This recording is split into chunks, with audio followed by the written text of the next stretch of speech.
Bugun men pensionerlar uchun kuchga kirayotgan yangi cheklovlar va amalda qo'llanayotgan talablar haqida juda muhim ma'lumot beraman. Bu mavzu faqat pensiya olayotgan insonlarga emas, ularning farzandlari, nabiralari, vasiylari va parvarish qilayotgan yaqinlariga ham bevosita tegishli.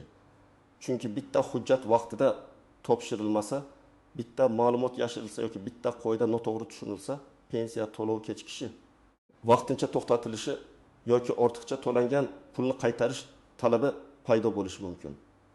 Shuning uchun videoni oxirigacha ko'ring, hozirroq kanalga obuna bo'ling va like bosib qo'ying. Chunki men bugun masalan oddiy tilda misollar bilan kim xavotir olishi kerak, kim esa xavotir olmasligi kerakligini aniq tushuntiraman. Avval vaziyat ko'pchilik uchun ancha sodda ko'ringan. Pensiya pensiyasini tayinlatadi. Keyin har oy karta orqali yoki pochta orqali pulni olib yuradi. Ko'p odamlar shunday o'ylaydi. Bir marta pensiya tayinlandimi, demak endi umr bo'yi hech narsa o'zgarmaydi. Ammo amalda pensiya tizimi doimiy nazorat. Ma'lumotlarni solishtirish va hujjatlarni yangilab borish asosida ishlaydi. Ayniqsa oxirgi yillarda davlat organlari o'rtasida elektron ma'lumot almashinuvi kuchaydi. Pasport ma'lumotlari, yashash joyi, ishga joylashish, chet elga chiqish nogironlik holati, vafot etish, bank kartasi holati, vasiylik yoki ishonchnoma kabi ma'lumotlar turli bazalar orqali tekshiriladi. Endi o'zgarayotgan asosiy narsa shuki, pensionerning faqat pensiya yo'sh va tayinlangan summasi emas, balki uning hozirgi holati ham muhim bo'lib bormoqda. Ya'ni odam haqiqatan mamlakatda yashayaptimi? Pensiyani o'zi olyaptimi? Hujjatlari haqiqiymi? Qo'shimcha daromad yoki ish holati pensiyaga ta'sir qiladimi?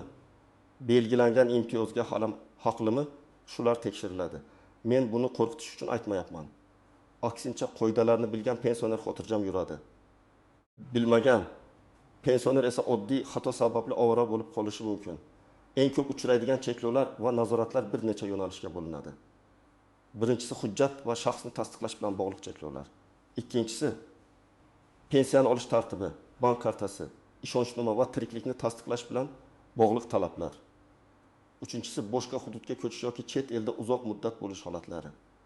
To'rtinchisi ishga joylashish, qo'shimcha to'lovlar, ustamalar va imtiyozlarning qayta ko'rib chiqilishi. Beshinchisi ortiqcha to'lovlarni qaytarish, noto'g'ri ma'lumot berganlik va yashirilgan holatlar bilan bog'liq oqibatlar.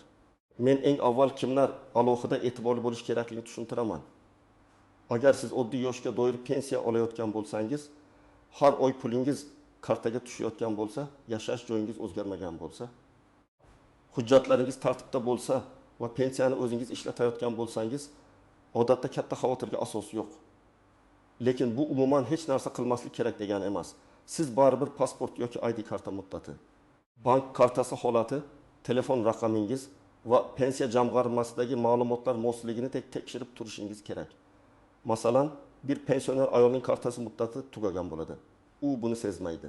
Chunki farzandi kartani olib yuradi. Pensiya tushgan bo'lsa ham karta orqali yechib bo'lmaydi. Keyin ular bankka boradi. Bank yangi karta ochadi. Lekin ayrim hollarda pensionerning o'zi borishi yoki notarial ishonchnoma talab qilinishi mumkin. Natijada oddiy karta muddati tugagani sababli bir oy, ba'zan 2 oy ovora bo'lishadi. Bu cheklov pensiyani bekor qilish emas.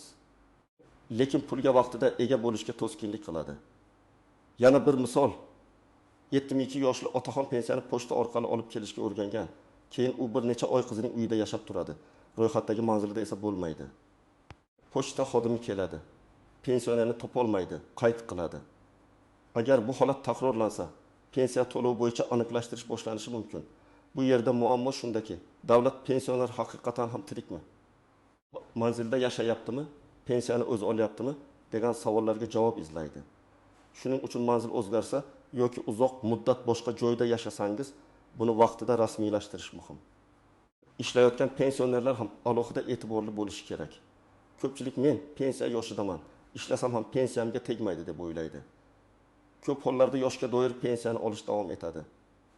Lekin ayrim qo'shimcha to'lovlar, kompensatsiyalar yoki ustamalar ish holatiga, daromadga, lavozimga yoki qonunchilikdagi aniq shartlarga bog'liq bo'lishi mumkin.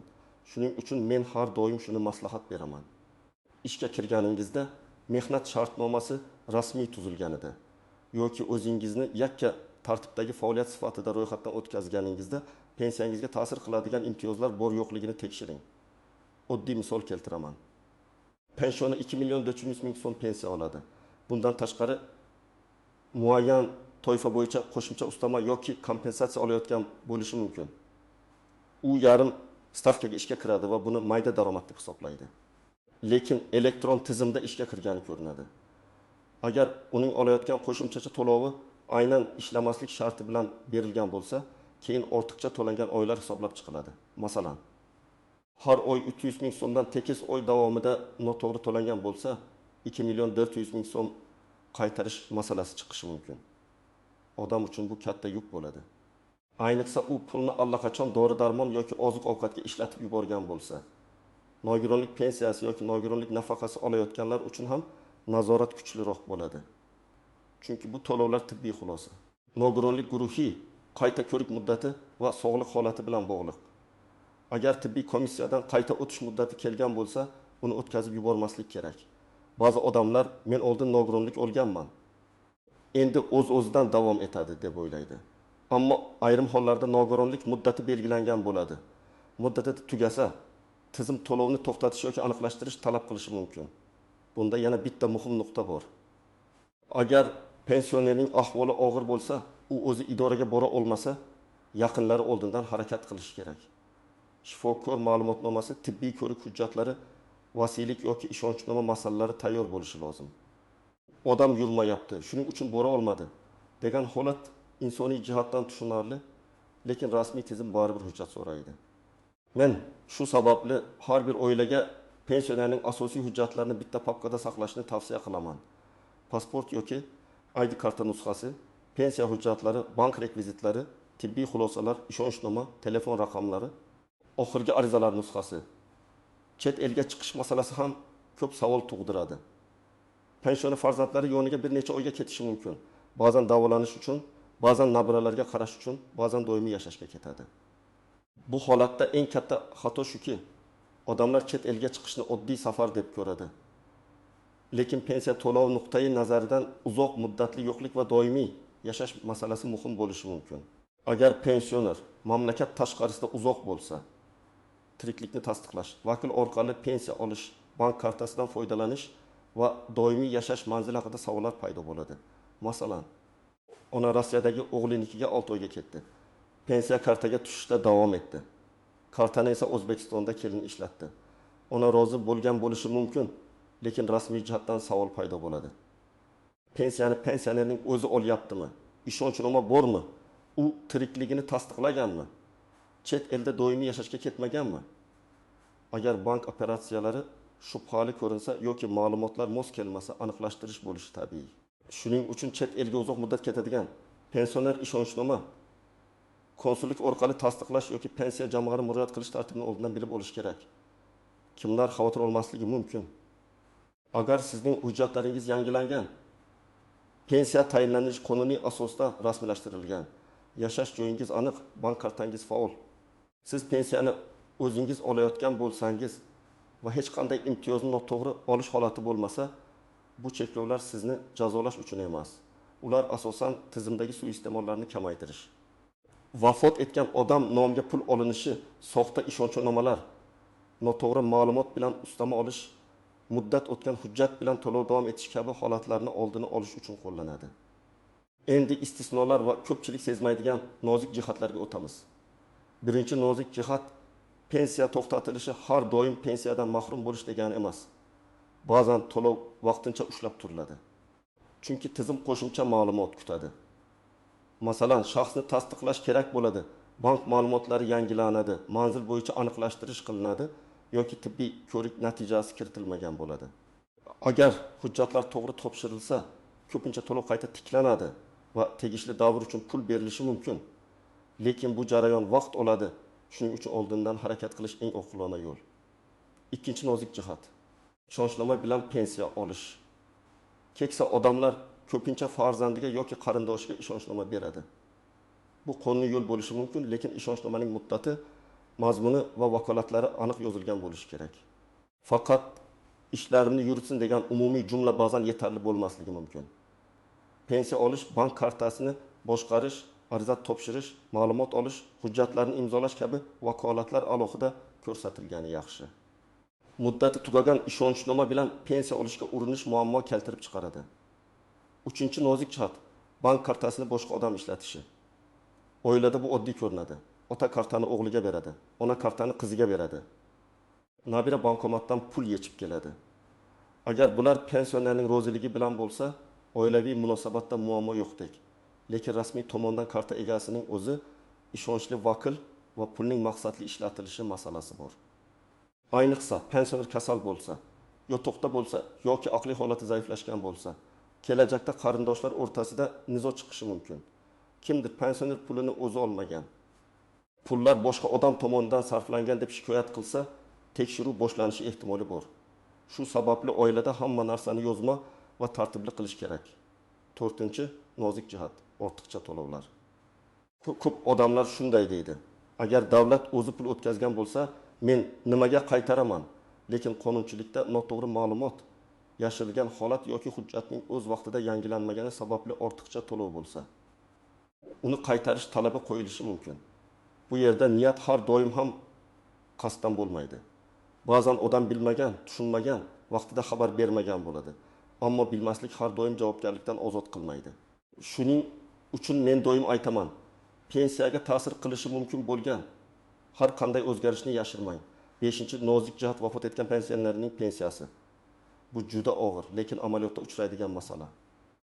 Inson vafot etadi, lekin karta oilada qoladi. Kimdir bu oy baribir tushgan pul dafn xarajatlariga ishlatamiz deb o'ylaydi. Dafn puli va boshqa qonuniy to'lovlar bo'yicha alohida tartib bo'lishi mumkin. Lekin vafot etgan shaxs nomiga keyin tushgan pensiyani o'zicha ishlatish xavfli. Chunki o'lim holati tizimga kiritilgandan keyin ortiqcha to'lov aniqlanishi va qaytarish talab qilinishi mumkin. Eng to'g'ri yo'l vafot holatini rasmiylashtirish, FHD yo'q hujjatini olish, pensiya jamg'armasi yoki tegishli idoraga murojaat qilish va qonuniy to'lovlar haqida ma'lumot olish. 6-nozik jihat doimiy ro'yxat, vaqtincha yashash va hudud almashtirish. Pensioner bir viloyatdan boshqa viloyatga ko'chsa, pensiya ishi ham tegishli tartibda ko'chirilishi kerak bo'lishi mumkin. Ba'zan odam Toshkentda bolalarinikida yashaydi. Ro'yxati esa Qashqadaryoda qoladi. Pensiya kartaga tushib turgani uchun u bunga e'tibor bermaydi. Lekin tibbiy xizmat, ijtimoiy yordam kompensatsiya, mahalla ma'lumotnomasi yoki uy-joy bilan bog'liq imtiyozlar kerak bo'lganda manzil masalasi birdan muammoga aylanadi. Shuning uchun real yashash holatingiz va rasmiy ma'lumotlaringiz bir-biriga mos bo'lishi yaxshi. 7-nozik jihat turli nafaqalar va pensiyani aralashtirib yuborish. Odamlar ko'pincha pensiya deb hamma to'lovni ataydi. Aslida yoshga doir pensiya, nogironlik pensiyasi, o'quvchisini yo'qotganlik pensiyasi, ijtimoiy nafaqa, moddiy yordam, kompensatsiya va ustamalar har xil asosda beriladi. Biriga ta'sir qilmaydigan holat boshqasiga ta'sir qilishi mumkin. Masalan, o'quvchisini yo'qotganlik bo'yicha to'lov olayotgan shaxs o'qishni tugatsa, ishga kirsa yoki oilaviy holati o'zgarsa, bu to'lov qayta ko'rib chiqilishi mumkin. Shuning uchun qo'shnimda shunday bo'lgan, menda ham shunday bo'ladi degan xulosa noto'g'ri. 8-nozik jihat telefon raqami va elektron xabarnomalar. Hozir ko'p xizmatlar SMS, elektron kabinet yoki bank xabarnomasi orqali bildiriladi. Pensionerning telefon raqami eski bo'lsa, raqam boshqa odam nomida bo'lsa yoki SMSlarni farzandi ko'rib yurib, o'z vaqtida aytmasa, muhim ogohlantirish o'tib ketadi. Masalan, hujjatni yangilash, bank kartasi faoliyati. Shaxsni tasdiqlash yoki ariza natijasi haqida xabar kelishi mumkin. Shu sababli telefon raqamini ham oddiy narsa deb qaramang. Endi men aniq nima qilish kerakligini bosqichma-bosqich aytaman. Birinchi qadam, hujjatlarni tekshiring. Pasport yoki ID karta muddati, familiya, ism ma'lumotlari, tug'ilgan sana, JSH raqami, doimiy yashash, manzili va pensiya hujjatlaridagi ma'lumotlar mos bo'lishi kerak. Agar pasport almashgan bo'lsangiz, yangi ma'lumotlar bankda. Pensiya jamg'armasida va boshqa tegishli joylarda yangilanganiga ishonch hosil qiling. Pasportni almashtirdim, demak hamma joyda avtomatik yangilandi deb o'ylab qolmang, ayrim holatda murojaat talab qilinadi. Ikkinchi qadam, bank kartangizni tekshiring. Karta muddati qachon tugaydi? SMS xabarnoma ulanganmi? Karta bloklanmaganmi? PIN kodni kim biladi? Karta kimning qo'lida yuribdi? Shularni aniqlang. Agar pensionerning o'zi bankka bora olmasa, oldindan notarial ishonchnoma rasmiylashtiring. Ishonchnomada aniq vakolatlar yozilsin. Pensiya mablag'larini olish, bank bilan ishlash, ariza berish, ma'lumot olish. Bu keyinchalik bank xodimi yoki idora oldida ortiqcha tortishuvni kamaytiradi. 3-qadam. Pensiya jamg'armasi bo'limiga yoki davlat xizmatlari markaziga murojaat qilib, pensiya ishingizdagi ma'lumotlar to'g'riligini tekshiring. Men buni ayniqsa quyidagi odamlar uchun tavsiya qilaman. Hujjatini yaqinda almashtirganlar, boshqa hududga ko'chganlar, chet elga uzoq muddat ketmoqchi bo'lganlar. Ishonchnoma orqali pensiya olayotganlar, nogironlik guruhi bo'yicha to'lov olayotganlar, qo'shimcha ustama yoki kompensatsiya olayotganlar murojaatda oddiy qilib yozish mumkin. Mening pensiya to'lovlarim bo'yicha shaxsiy ma'lumotlarim, bank rekvizitlarim va to'lov holatimni tekshirib berishingizni so'rayman. 4-qadam. Agar chet elga ketayotgan bo'lsangiz, oldindan tartibni bilib oling. Qaysi muddatga ketayapsiz? Doimiy yashash uchunmi yoki vaqtinchami? Pensiyani kim oladi? Tiriklikni qanday tasdiqlaysiz? Konsullik orqali qanday hujjat kerak bo'ladi? Shularni aniqlang. Ayniqsa kartani boshqa odamga qoldirib ketishdan oldin o'ylang. Ishonchnoma bo'lmasa, kelajakda muammo chiqishi mumkin.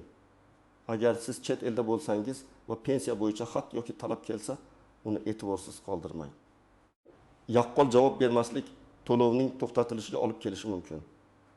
5-qadam. Ishga kirgan bo'lsangiz yoki daromad holatingiz o'zgargan bo'lsa, pensiyangizga ta'sir qiladigan qo'shimcha to'lovlar bor yo'qligini so'rang. Bu ayniqsa imtiyozli toifalar uchun muhim.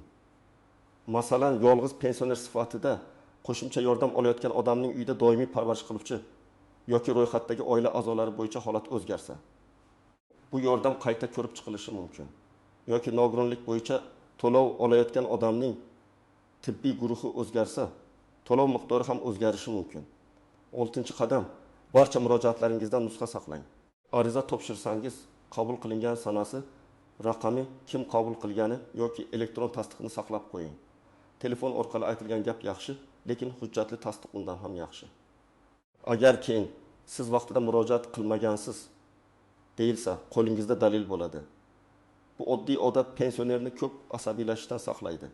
7-qadam. Oilada pensionerning puli bo'yicha ochiq tartib qiling. Agar farzand pul yechib bersa, pensioner bilsin qancha tushdi, qancha yechildi, nimaga ishlatildi. Ayniqsa bir nechta farzand bo'lsa, shaffoflik muhim. Chunki keyinchalik onamning pensiyasini faloncha olib qo'ygan yoki otamga pul berilmagan degan nizolar juda og'ir oqibatlarga olib keladi. Pensionerning roziligi, ishonchnoma va bank cheklarini saqlash qarindoshlar o'rtasida ham, idoralar oldida ham himoya bo'ladi. 8-qadam. Rasmiy manbalarga tayaning. Internetda hamma pensionerning pensiyasi to'xtaydi. Endi karta bilan pul olib bo'lmaydi. Ishlagan pensioner pensiyasiz qoladi degan vahimali gaplar ko'p tarqaladi. Har bir xabarni darhol haqiqat deb qabul qilmang. Pensiya jamg'armasi, davlat xizmatlari markazi, mahalla, bank va rasmiy qonunchilik manbalar orqali tekshiring. Agar tushunmasangiz, yozma murojaat qiling. Yozma javob eng ishonchli yo'l. Men yana bitta amaliy ro'yxat beraman. Uyda tayyor turishi kerak bo'lgan hujjatlar. Pensionerning pasporti yoki ID kartasi nusxasi, pensiya guvohnomasi yoki pensiya tayinlanganiga oid ma'lumot, bank karta rekvizitlari, telefon raqami, yashash manzili, tibbiy hujjatlar, nogironlik bo'lsa komissiya xulosalari. Ishonchnoma bo'lsa uning nusxasi, vafot yoki vasiylik kabi holatlarda tegishli rasmiy hujjatlar. Bu hujjatlar yo'qolmasligi uchun alohida papkada saqlansin. Farzandlar ham bu papka qayerda ekanini bilsin. Lekin hujjatlar begona odam qo'liga tushmasin. Demak, yangi cheklovlar va kuchaytirilgan nazoratlarning asosiy maqsadi pensionerni qiynash emas, pensiya to'lovlari haqiqiy egasiga to'g'ri asosda va qonuniy tartibda yetib borishini ta'minlashdir. Lekin qoidani bilmagan odam uchun oddiy hujjat, manzil, ishonchnoma, bank kartasi, chet elga chiqish yoki ishga kirish masalasi katta muammoga aylanishi mumkin. Men sizga tavsiya qilaman. Hujjatlaringizni tekshiring, bank kartangizni nazorat qiling, o'zgarishlarni yashirmang, rasmiy idoraga vaqtida murojaat qiling va har bir arizangizdan dalil saqlang. Agar siz pensioner bo'lsangiz yoki oilangizda pensioner yaqinlaringiz bo'lsa, bu ma'lumotni ularga ham tushuntiring. Izohlarda yozing, sizning hududingizda pensiya olishda qanday muammolar uchrayapti. Karta, ishonchnoma. chet elga chiqish yoki hujjat yangilash bo'yicha savolingiz bormi? Videoga like bosing, kanalga obuna bo'ling va keyingi videolarda men pensionerlar uchun imtiyozlar, ustamalar, moddiy yordam va pensiyani qayta hisoblatish tartibini ham alohida batafsil tushuntirib beraman.